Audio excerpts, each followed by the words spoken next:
Question 3 for 300 points.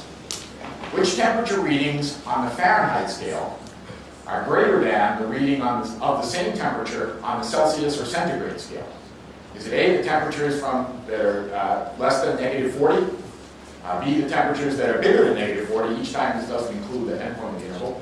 C, the temperatures that are less than 40, or D, the temperatures that are bigger than 40. Any questions about the question? All right, this is worth 300 points, and you have 45 seconds.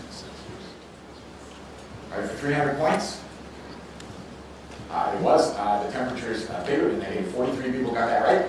Mike, you look pretty happy. Does that mean you got it right? Yeah. Or does that mean you're just happy that the temperatures were in a decent place for a change? Right, so how'd you get it? I didn't really do any math, I just kind of did it. You didn't do any math, you just do it? Yeah. Were you born knowing it, or? Were you born knowing it? Or? No, I just know from chemistry, so. Okay, so what happens at -40? At -40,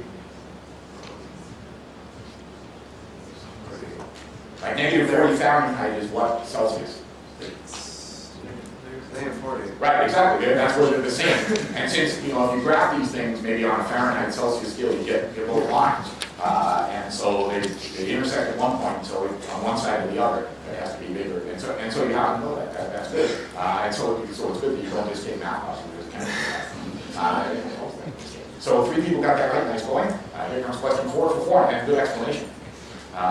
When was the quadratic formula first used?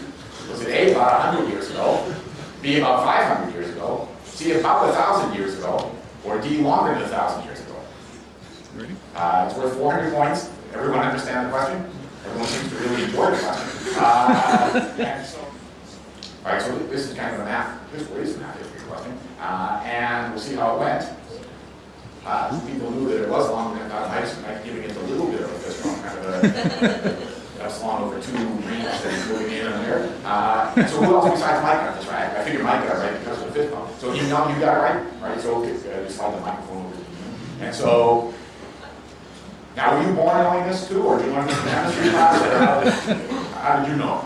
Well, it was a bit of guesswork, and I guess, I don't know, because I knew that the ancient Greeks or Persians or whoever knew about quadratic, so I figured it might be more than Those ancient people that had like 45 records and LPs and things like that. And so the Babylonians, so it was a long time ago, that's right. So you knew, for example, you didn't think it was 100 years ago.